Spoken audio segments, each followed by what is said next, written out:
Oke, sahabat Narwastu, saya dan Elang senang sekali memenuhi undangan dari majalah Narwastu. Kami ingin menyuarakan kabar baik sama seperti Narwastu, yaitu lebih fokus ke arah penglihatan.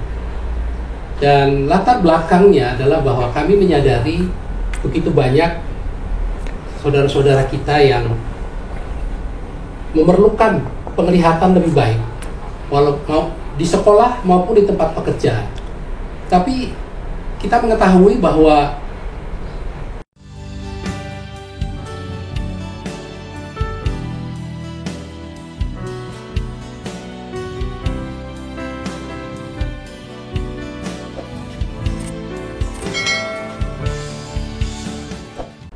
Shalom, salam sehat para sahabat Narwastu dimanapun saat ini berada. Ini adalah podcast majalah Narwastu yang ke-200. Kali ini kami mengundang dua orang anak bangsa yang punya kepedulian tinggi terhadap anak bangsa di negeri ini yang berkaitan dengan kesehatan mata. Mereka adalah pengurus Yayasan Amal Mata Indonesia atau disingkat dengan YAMI. Ini perlu saya sampaikan, YAMI ini sudah berdiri sejak tahun 2018. Ini bergerak di bidang sosial kemanusiaan, terutama kesehatan mata. Seperti kita ketahui, ada banyak juga saudara-saudara kita yang kurang beruntung atau termarginal yang tidak bisa mendapatkan kacamata. Tapi Yayasan YAMI ini, kehadiran mereka boleh dikatakan sebuah kabar gembira buat masyarakat di Indonesia. Karena YAMI ini sudah memberikan ribuan bantuan kacamata kepada masyarakat yang kurang mampu. Kita nanti akan berbincang dengan pengurus YAMI. Bersama saya pada kesempatan kali ini ada sahabat kami, Bang Jemi Mongan, adalah humas dari YAMI. Kemudian Mas Lang Sandiawan Pamungkas, ini adalah anggota tim medis dan teknik refraksi dari YAMI. Kita akan berbincang nanti dengan beliau. Perlu saya sampaikan, Bang Jemi Mongan yang ada bersama kita termasuk dulu dalam 21 tokoh Kristiani inspiratif 2017 pilihan Narwastu. Ini menurut saya sesuatu yang baru karena berkaitan dengan bantuan kemanusiaan kepada saudara-saudara kita yang kurang mampu. Kita sapa kedua saudara kita ini. Kita sama Bang Jemi Mongan. Shalom. Shalom. Ya, selamat datang Bang di kantor kita ya. Terima kasih. Iya. Mas Lang Sandiawan Pamungkas. Ya, shalom ya. Shalom. Ya. Kita awali dulu dengan Bang Jemi Mongan. Ini kehadiran YAMI ini menurut saya sebuah kabar gembira. Silakan Bang. Bagaimana latar belakang adanya yayasan ini dan apa yang dilakukan selama ini? Silakan.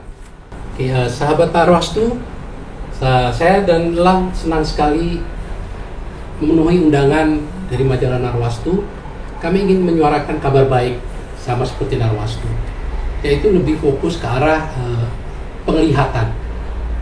Dan latar belakangnya adalah bahwa kami menyadari begitu banyak saudara-saudara kita yang memerlukan penglihatan lebih baik, walau di sekolah maupun di tempat pekerjaan. Tapi kita mengetahui bahwa biayanya tidak terlalu bersahabat, karena setiap kacamata itu ada ukurannya dan semakin tinggi masalahnya semakin tinggi juga harganya. Jadi kehadiran YAMI di Indonesia ini adalah ingin membantu agar saudara-saudara kita bisa mendapat penglihatan yang lebih baik, sehingga mereka bisa mendapat nilai yang baik, bekerja dengan baik kalau penglihatannya baik. Itu latar belakang dari kami. Dan memang kami sudah sejak tahun 2018 kami sudah banyak membantu saudara-saudara kami. Dan kali ini kami bekerja sama dengan Narwastu untuk menjangkau lebih luas lagi saudara-saudara kita dimanapun yang berada di Indonesia. Itu yang ingin bisa saya sampaikan. Iya. Kemudian Bang, kalau kita bicara tentang YAMI ini, boleh tahu kegiatannya kemana saja yang sudah dilakukan? Oke, untuk kegiatan YAMI sudah ada di Jabodetabek, ya, di Jakarta, Bogor, dan juga lebih banyak di Jawa Tengah. Barangkali rekan saya Elang yang tim teknisi bisa lebih menjelaskan. Ya, silakan Mas. Salam sahabat Narwastu. Jadi saya menjelaskan dari sisi teknis. Jadi di Jabodetabek ini sudah ditangani. Kemudian di Jawa Tengah itu ada Kota Semarang, Kudus, Solo, Klaten, Jogja, dan juga Purwokerto. Jadi kami ini menangani atau memeriksa anak-anak usia sekolah maupun orang tua, bapak ibu guru maupun para pekerja, di mana mereka itu banyak yang mengalami gangguan penglihatan, baik itu jauh maupun dekat. Dari sisi teknis, untuk pemeriksaan atau check up itu idealnya 6 bulan sekali, dan untuk penggantian lensa itu paling lama 1 tahun. Dan seperti yang tadi disampaikan oleh Pak Jemi, bahwa untuk kita pergi ke optik atau mengganti atau memeriksa itu pasti mengeluarkan biaya yang sangat mahal. Nah, dari situ kita di sini membantu untuk istilahnya menjemput mereka, memeriksa mereka satu persatu dengan screening untuk mendeteksi bahwa mereka itu memiliki penglihatan yang masih baik atau sudah istilahnya kurang bagus, kurang maksimal untuk mereka bisa belajar dan juga melihat seperti itu. Iya. Kemudian gini, Mas Lang, kita tahu pandemi COVID-19 yang baru saja kita alami beberapa tahun yang lalu, ternyata karena ada banyak orang tua kerja di rumah dan anak-anak mengikuti kegiatan sekolah, kuliah melalui handphone, gadget, dan laptop, itu ternyata mengganggu penglihatan karena mereka kan bisa sampai 6-8 jam berhadapan dengan cahaya atau radiasi dari laptop atau radiasi dari handphone itu. Sebagai seorang tim medis, bagaimana penelitiannya selama ini di tengah masyarakat sehingga ada gangguan mata itu? Ya. Jadi dampak gadget itu sangat kurang bagus. Di gadget itu ada yang namanya sinar biru, yang itu nggak kasat mata, dan itu bisa mengganggu usia penglihatan seseorang, dan itu berdampak dengan istilahnya penyakitnya miopia, yaitu gangguan penglihatan jauh, dan hipermetropi, yaitu gangguan penglihatan untuk penglihatan yang dekat. Maka dari itu kami di sini membantu untuk mereka mengetahui masalah saya ini untuk di penglihatan jauh atau dekat, dan untuk itu kita juga membantu mereka untuk mengetahui kebiasaan yang baik seperti istirahat yang cukup, membaca buku atau HP sambil duduk, tidak boleh sambil tiduran, dan banyak hal lagi. Jadi Yayasan Amal Mata Indonesia ini juga memberikan edukasi kepada orang-orang kecil termasuk siswa-siswi. Di sela-sela pemeriksaan kami selalu memberikan edukasi sama mereka yang kami periksa, untuk setidaknya mereka mengetahui bahwa mata itu penting dan bagaimana untuk cara menjaganya untuk penglihatan mereka. Begitu ya. Kemudian untuk Bang Jemi Mongan, kalau kita bicara tentang kesehatan mata, ini mata yang sangat vital. Kita bisa membaca, kita bisa bekerja tanpa penglihatan yang terang benderang, kita tidak bisa melakukan apa-apa. Nah, kalau Abang melihat selama ini, bagaimana respon dari masyarakat yang Abang kunjungi ketika mereka melihat ada bantuan atau kabar gembira dari YAMI ini? Baik, kami sering mendengar testimoni dari banyak anak-anak yang setelah kami lakukan pemeriksaan dan setelah kami ukur dan kami berikan kacamata, mereka seperti bersorak-sorai karena mereka bisa melihat dengan jelas. Jadi mereka bisa membaca dengan jelas. Jadi ada ribuan anak-anak yang sudah kami periksa dan banyak testimoni dari mereka-mereka yang sangat terbantu. Karena akhir dari pelayanan kami adalah kami akan menyediakan kacamata sesuai dengan lensa ukurannya dan frame yang sesuai. Itu inti dari pelayanan kami, supaya mereka bisa mendapat penglihatan lebih baik. Jadi bukan hanya sekedar periksa saja, tapi kami berusaha untuk berikan solusi terbaik. Begitu ya. Ya. Tadi Abang juga waktu di awal menyampaikan bahwa banyak juga tukang ojek ya? Betul. Ya, yang dibantu. Boleh tahu bagaimana kaitannya dengan kesehatan mata yang Abang teliti selama ini? Ya, kami melihat, mempelajari begitu banyak teman-teman kami yang bekerja sebagai katakan ojol, ya. Dan kami melihat mereka dibantu dengan kacamata yang sudah patah, sudah diikat dengan karet, atau kadang-kadang nempelnya tidak baik. Ini sebenarnya berbahaya. Ya. Teman-teman kita yang supir ojol itu menyadari bahwa mereka itu beresiko, tapi mungkin mereka tahu bahwa harganya tidak murah. Iya. Ini yang kami ingin jangkau juga. Jadi selain anak-anak sekolah, kami juga ingin menjangkau para pencari nafkah. Apakah dia tukang las, apakah dia pekerjaan apa saja yang lebih sering menggunakan mata dengan penglihatan yang terang. Itu sebabnya kami selalu menjangkau teman-teman melalui komunitas-komunitas yang ada untuk bekerja sama dengan kita. Sehingga kami bisa lebih banyak menjangkau teman-teman yang memerlukan penglihatan lebih baik. Karena tanpa penglihatan lebih baik, pekerjaan mereka performanya tidak akan baik. Ya. Kemudian kembali ke Mas Elang ya. Tadi disebut bahwa Yam ini juga sudah menjelajahi Semarang, Kudus, Klaten, Solo, Purwokerto, Jogja, kemudian Jabodetabek. Adakah perbedaan signifikan antar gangguan mata di sana dengan yang di Jawa?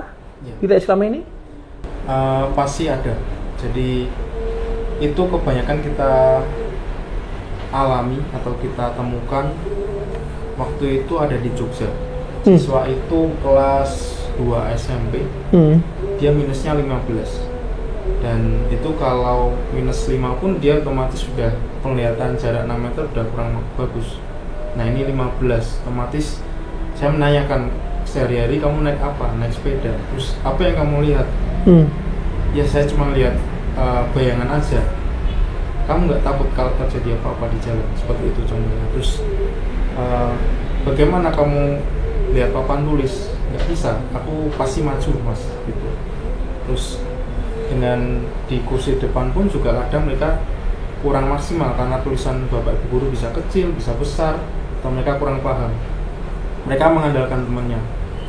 Nah, kadang kalau misal ujian atau ada ulangan, mereka kan nggak bisa untuk melihat teman. Jadi itu banyak yang dialami siswa-siswi atau anak-anak yang ada di pelosok gitu. Ya. Kemudian daerah Jabodetabek, Mas lihat gimana? Kalau di Jabodetabek kebanyakan itu pengaruh gadget. Karena ya sinar biru itu kan sangat berbahaya. Jadi mereka kebanyakan ditemukan itu silinder. Jadi silinder itu dia melihat objek yang harusnya tegak lurus, dia bisa berbalik atau bahkan tidak seperti seharusnya yang mereka lihat. Iya.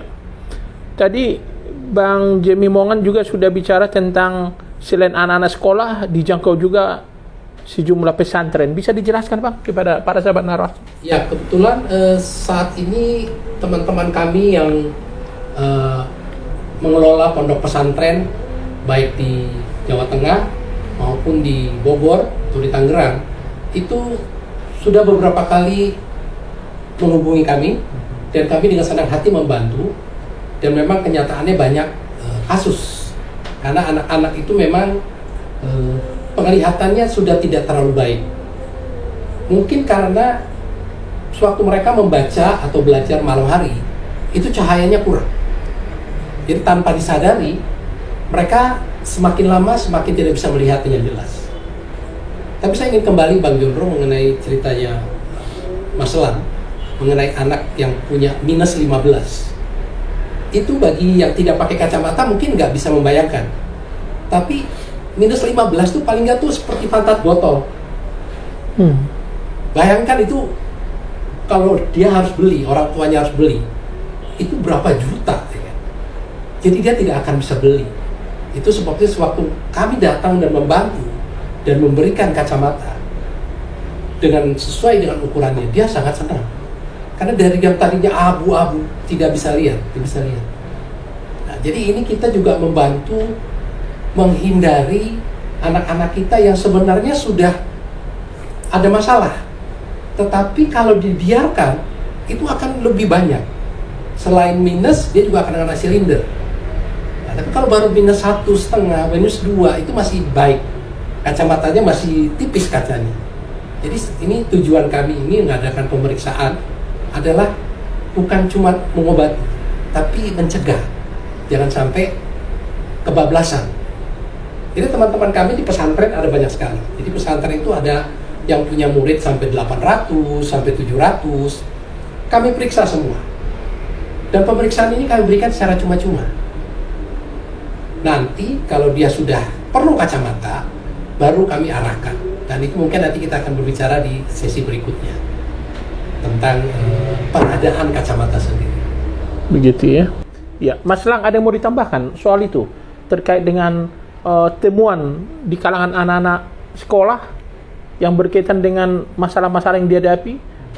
Karena tadi sempat dibilang ada anak yang barangkali mengalami gangguan kesehatan mata ya, tapi agak takut, agak enggan menyampaikan kepada orang tua. Bagaimana selama ini pengamatannya? Jadi ketika kita datang ke sekolah, pondok pesantren, kita melakukan yang namanya initial screening atau deteksi awal. Nah, deteksi awal itu untuk mengetahui mana saja anak-anak atau bapak ibu guru yang bermasalah. Itu biasanya kita temukan 15% dari jumlah seluruh warga sekolah maupun pondok pesantren. Yang pasti 15% itu sudah ada yang pakai kacamata dan juga ada yang belum pakai kacamata. Nah, pentingnya untuk memeriksa semua adalah mengetahui di mana posisi ukuran mereka yang seharusnya mereka gunakan untuk kacamata itu. Nah, maka dari itu kita di sini membantu mereka untuk memeriksa anak-anak tersebut. Dan nantinya mereka bisa memutuskan bahwa saya perlu nih kacamata. Namun peran orang tua di sini sangat penting. Kebanyakan orang tua itu takut dengan nominal. Dan padahal kacamata itu adalah hal yang sangat penting untuk membantu mereka belajar, untuk membantu mereka beraktivitas. Cuman lagi-lagi anak-anak kita itu enggan untuk menyampaikan orang tua karena mereka takut untuk dimarahi atau bahkan mereka malu untuk pakai kacamata. Begitu ya. Ya, kembali ke Bang Jemi Mongan. Mungkin para sahabat Narsu ada yang bertanya, bagaimana sih teknisnya supaya bisa bekerja sama dengan Yayasan Amal Mata Indonesia? Karena selama ini kan Yayasan Amal Mata Indonesia kan belum bersentuhan dengan komunitas kita di kalangan Kristiani. Silakan Bang, Abang bisa sampaikan. Baik, sahabat Narwastu, bila melihat anak-anak kita sebagian besar yang punya masalah dengan penglihatan ataupun belum terlihat atau terdeteksi, tidak apa-apa, segera hubungi kami. Kami akan datang melakukan pemeriksaan. Jadi nggak usah khawatir berapa banyak yang bisa diperiksa. Kami pernah melakukan pemeriksaan satu hari itu 500 anak sekolah. Jadi nggak usah khawatir terlalu banyak, terlalu sempit tempatnya. Kami hanya perlu ruangan yang panjangnya paling nggak 6 meter dengan cahaya yang cukup. Jadi silakan lakukan segera deteksi untuk anak-anak, guru atau siapapun, dan segera menghubungi kami. Jadi kalau bisa yang komunitas atau organisasi Bang ya, bukan pribadi ya. Yang jangan pribadi, karena kalau pribadi kalau cuma 1-2 nanti kasihan tim medis kami datang jauh-jauh yang diperiksa cuma satu keluarga 5-4 orang. Kalau bisa, kalau mau satu RW pun, komunitas RT RW, silakan. Kami akan dengan senang hati datang dan tidak ada beban apa-apa kalau hanya periksa saja. Iya. Para sahabat narasi, ini menurut saya kabar gembira ya. Jadi tidak kebetulan kita berbicara dengan kedua figur yang luar biasa ini untuk berbicara tentang Yayasan Amal Mata Indonesia. Kembali soal itu Bang. Mungkin kalau ada para sahabat naratu dari organisasi atau persekutuan doa atau gereja yang ingin berkomunikasi dengan YAMI, bisa Abang jelaskan? Baik, ya. Kami akan memberikan nomor yang bisa dihubungi, itu hotline kami. Barangkali Mas Lang bisa memberikan lebih jelas nomor yang bisa dihubungi setiap saat. Jadi nomor teleponnya itu ada dua. Yang pertama 0821 2000 0868 dan juga ada 0895 1388 8754. Jadi nanti saudara-saudara bisa menghubungi nomor hotline itu untuk nanti bisa share alamat, lokasi, dan kita bisa menentukan kapan bisa melakukan pemeriksaan. Dan terlebih jika itu banyak, kita perlu untuk screening dulu. Dan tentu jangan pribadi ya, kalau bisa komunitas atau organisasi ya. Ya, ini para sahabat Narwastu sebuah kabar gembira. Sekali lagi saya sampaikan, ini kabar gembira. Bagi Bapak Ibu yang menyaksikan tayangan podcast ini, silakan bisa dihubungi nomor tayangan yang ada di layar ini, yang tadi sudah disampaikan oleh Mas Lang, karena ini menurut saya sangat baik. Ya, dengan kondisi situasi ekonomi kita saat ini, ada banyak saudara-saudara kita yang barangkali kurang beruntung, mungkin bisa sangat terbantu dengan ini. Tadi disampaikan oleh Bang Jemi Mongan, untuk memberi bantuan kacamata ini, bagaimana teknisnya Bang? Silakan. Baik, jadi setelah kami melakukan pemeriksaan dan diketahui ada anak yang perlu kacamata, maka kami akan membuatkan hasil pemeriksaan, atau istilah kami sebutnya resep. Yeah. Dan itu adalah catatan kami bahwa anak ini punya gangguan di mata kanan minus berapa, di mata kiri minus berapa, atau silinder-silinder. Dan itu kalau dia usianya masih terlalu muda, kami berikan pada dia untuk ditujukan kepada gurunya dan orang tuanya. Dan tentunya harganya memang tidak murah. Tapi di sini kami hadir untuk membantu. Jadi kami memberikan istilahnya kontribusi, Bang Jono. Jadi kalau kacamata minus 1 saja, itu kalau di luar itu harganya sudah 300-an lebih. Apalagi kalau minus 2, minus 5, minus 15 seperti tadi yang kejadian di Jogja, itu udah luar biasa. Tapi kontribusi yang kami tantang buat anak-anak dan komunitas, yaitu hanya sebesar 75.000. Kenapa kami berikan tantangan kontribusi 75.000? Kenapa nggak diberikan gratis? Karena kami pelajari dari tahun 2018 bahwa kalau pemberian gratis itu secara psikologis tidak membangun. Jadi mereka dengan mudah membuang. Tapi kalau kita tantang mereka 75.000, dia akan merasa memiliki, sehingga dia akan pakai, dia rawat, dia tahu karena dia ada bagiannya di sini. Itu yang kami hindari, ya, secara psikologis. Sehingga matanya dia seharusnya lebih baik kalau pakai kacamata dengan membayar 5.000. Kalau dibeli gratis, dia buang-buang saja, matanya tidak akan lebih baik. Tapi kalau mau berbicara soal nominal, 75.000 itu nggak cukup. Buat beli frame aja nggak cukup.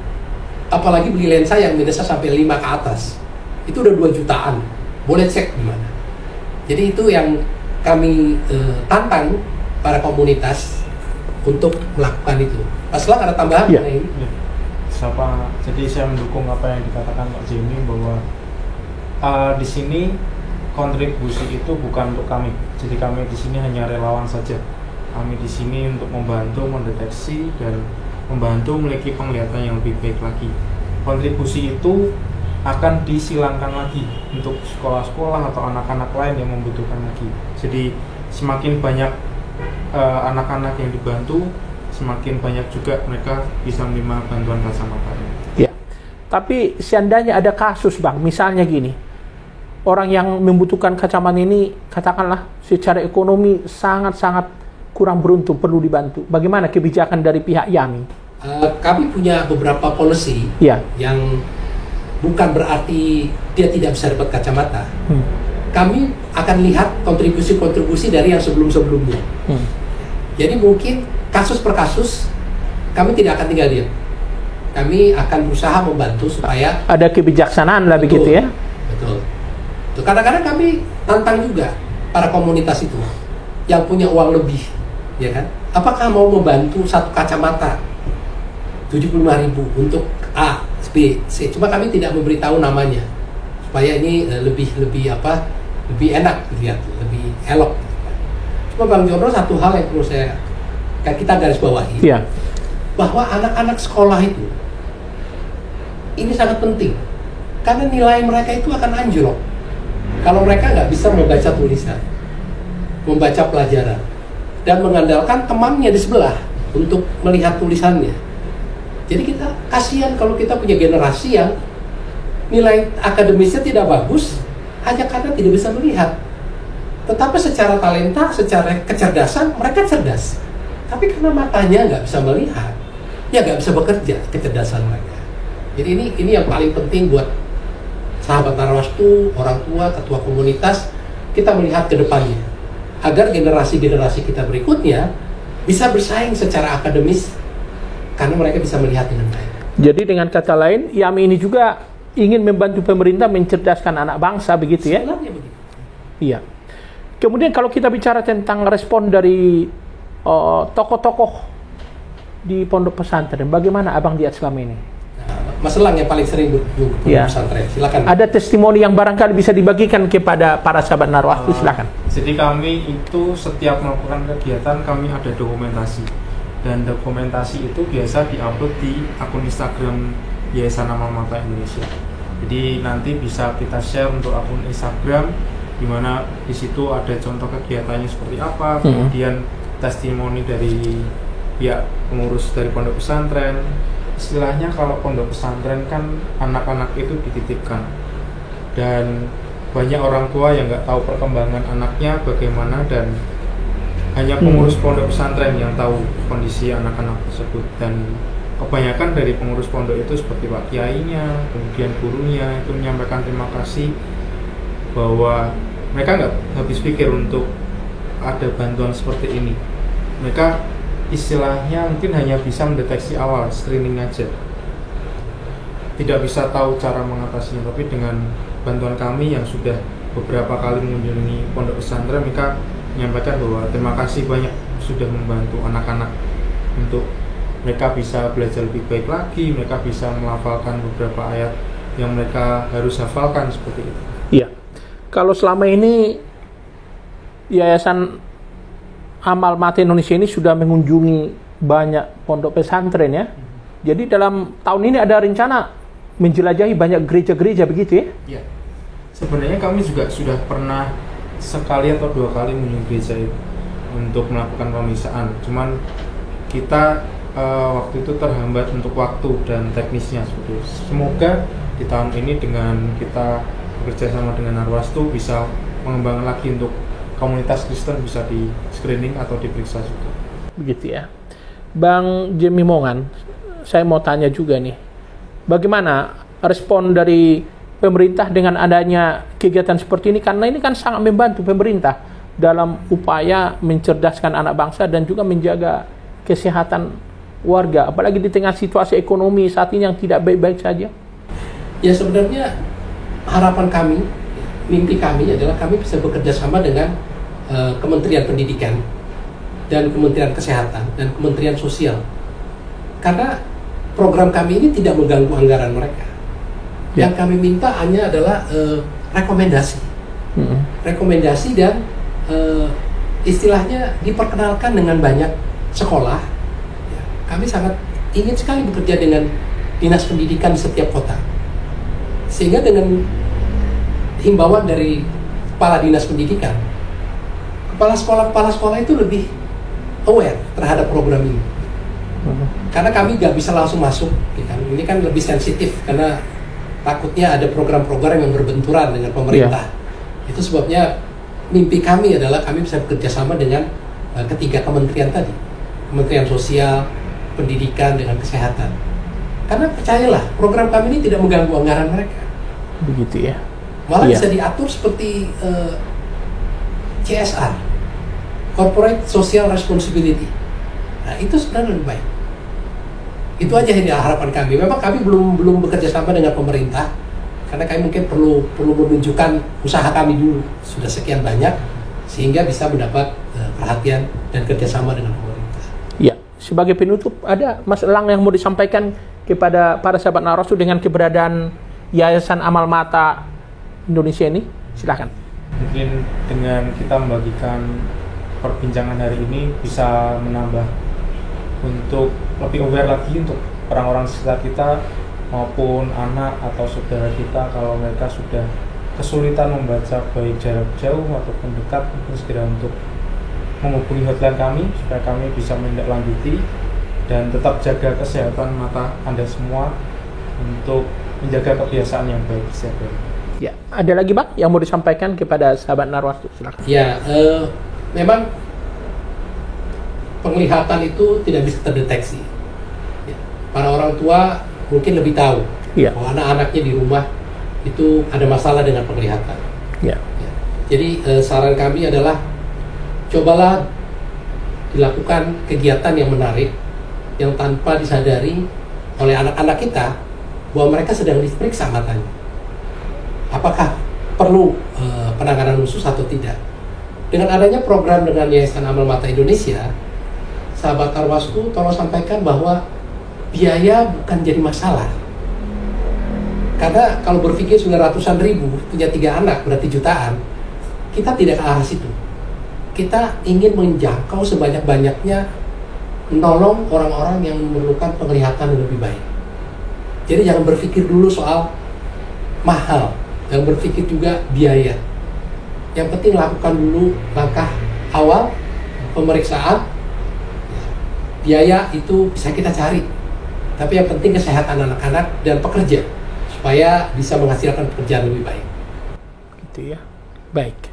Para sahabat Narwastu, cukup menarik ya kabar gembira yang disampaikan oleh dua figur yang luar biasa ini, yaitu tentang pelayanan Yayasan Amal Mata Indonesia atau disingkat dengan YAMI. Ini adalah yayasan yang bertujuan untuk kemanusiaan, membantu orang-orang yang bermasalah dengan kesehatan mata dengan bantuan kacamata yang diberikan oleh Yayasan Amal Mata Indonesia. Jadi seperti yang tadi sudah disampaikan oleh Mas Elang, ada nomor kontak yang bisa dihubungi yang berkaitan dengan bantuan dari YAMI. Jadi bagi Bapak Ibu yang punya organisasi atau persekutuan doa atau gereja yang ingin berhubungan dengan YAMI, bisa hubungi nomor kontak di bawah ini supaya nanti bisa berkomunikasi dengan mereka. Jadi yang berhubungan dengan YAMI ya bukan pribadi Bang ya, organisasi atau gereja. Silahkan dihubungi mereka, komunikasi dulu dengan mereka supaya nanti bisa diberikan katakanlah edukasi atau bantuan kacamata. Demikian perbincangan kami dengan Bang Jemi Mongan. Mas Lang, terima kasih sudah berkunjung ke kantor Narwastu. Kiranya YAMI ini juga bisa terus melakukan kegiatan-kegiatan yang makin luar biasa demi Indonesia yang lebih baik. Para sahabat Narwastu, itulah perbincangan kita pada kesempatan kali ini. Akhirnya kami undur diri. Shalom, salam sehat, salam kasih Narwastu, dan Tuhan memberkati Indonesia. Oke, makasih Bang ya. Oke, makasih. Terima kasih. Oke.